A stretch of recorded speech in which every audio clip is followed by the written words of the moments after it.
Les Jeux Olympiques de Paris 2024, non seulement ça va coûter la peau des fesses, mais ça va être un sacré bazar de circuler dans la capitale française. Petit rappel pour les gens qui habitent dans une grotte, les Jeux Olympiques de Paris 2024 se dérouleront du 26 juillet au 11 août et ensuite il y aura les Jeux Paralympiques de Paris entre le 28 août et le 8 septembre. Vous avez aimé le pass sanitaire, puis le pass vaccinal, vous avez reçu 2 à 3 injections. Eh bien, bonne nouvelle, il faudra un QR code pour vous déplacer dans Paris pendant les Jeux Olympiques. Regardez cette carte, elle démontre à quel point ça va être catastrophique de se déplacer dans Paris.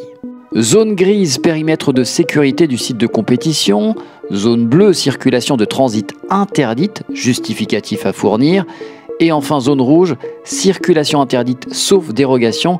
C'est pour celle-ci qu'il faudra avoir un QR code. Seules les personnes vivant, travaillant ou voulant se rendre dans un commerce-restaurant peuvent entrer dans le périmètre bleu.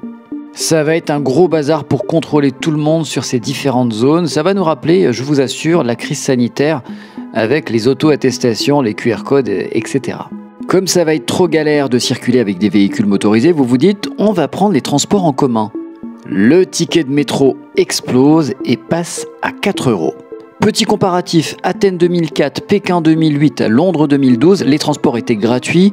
En gros, c'était inclus dans le billet pour les JO. Rio 2016, passe un jour 7 €, passe une semaine 44 €.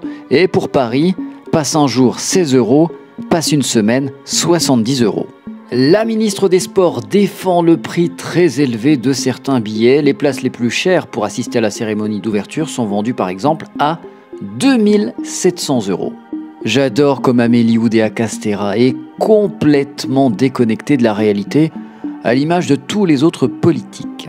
La ministre nous explique qu'il y a des amoureux de sport qui sont capables de mettre 2 700 € et que grâce à eux, il y a des prix d'entrée de gamme. Je sais pas pour vous, mais une entrée de gamme à 90 €, je suis pas sûr que ce soit une entrée de gamme.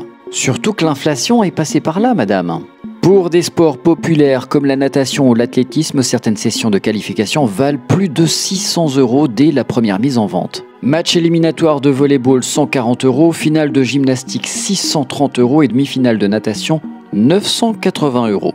En bref, les Jeux Olympiques, c'est un événement populaire, mais sans le peuple, avec uniquement l'élite.